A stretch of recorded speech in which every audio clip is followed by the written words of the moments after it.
In your early days of Japanese language study, one of the first things you might find yourself questioning is if you should start with studying Hiragana or Katakana.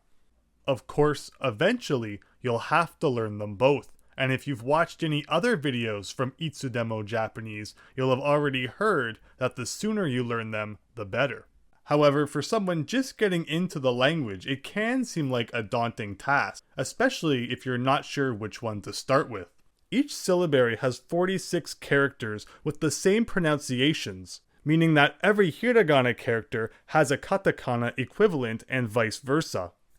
Every resource and person seems to have a different idea of where you should begin and which one is better to learn first. And so while in this video we're not going to study katakana and hiragana, nor will I give you a definitive answer, I will present you with some thoughts and ideas which may make the decision simpler for you. A majority of the time you will likely hear that you should start with learning hiragana. Now hiragana is important because all of the Japanese native words that you'll be using as you continue to study the Japanese language will be written with hiragana characters. Particles and other grammatical elements are also going to be written in hiragana, so it makes sense to want to learn this as soon as possible.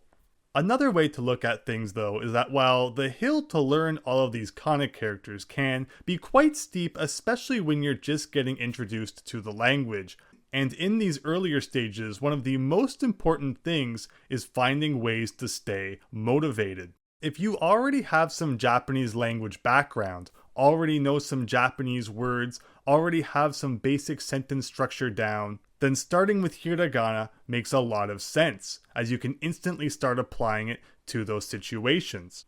However, if you are completely new to the Japanese language and are maybe dipping your toes into it a little bit because you have some interest in Japanese pop culture or things of that nature, you may find that it's much easier to stay motivated if you start with katakana. Things like names of video games, character names, brand names, or even any non-Japanese names, so you may find it fun to look up how your own name is written in katakana. Katakana is also used for writing loan words, so words that are frequently used in Japanese but which originate in other languages, and many of those words originate in English. So by learning katakana, you immediately have access to this pool of words, which just by being able to read, you can already understand, and that is wonderful for helping you stay motivated as you learn all of the characters. Another thing to consider when deciding where to start is that katakana is much more angular compared to hiragana, which is much more cursive. You may find that one sticks in your mind easier than the other, especially as you practice writing each of them out, which is a very good way to memorize them. So be sure when you're making this decision to try writing a few characters from each syllabary, and you may find that one clicks more than the other. Another thing that can be really helpful when it comes to memorizing the syllabaries is mnemonics. There are a number of resources out there which provide examples that you can compare each character to help them stick in your mind. So I highly recommend giving this a look, and you may find some that work for you.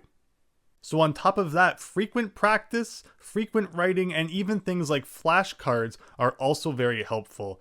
Kana is something you will want to study every single day and is perfect for any time you just have a little bit of a break or some spare time where you can go over them. Keep them fresh in your mind, think about them while you're doing other activities, and try to memorize at least a few every single day. And while it will still take a bit before you're reading them at the speed of your native language, within a month or two you should hopefully find that you have most of them memorized.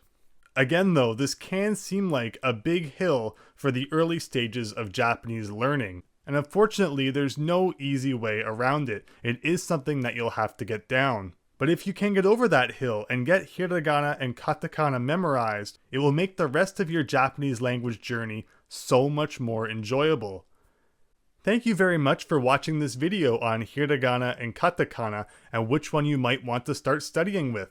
I hope that you found it helpful, and if you would like additional Japanese language assistance, please consider checking out itsudemojapanese.com, where you can get some personalized and friendly Japanese language help.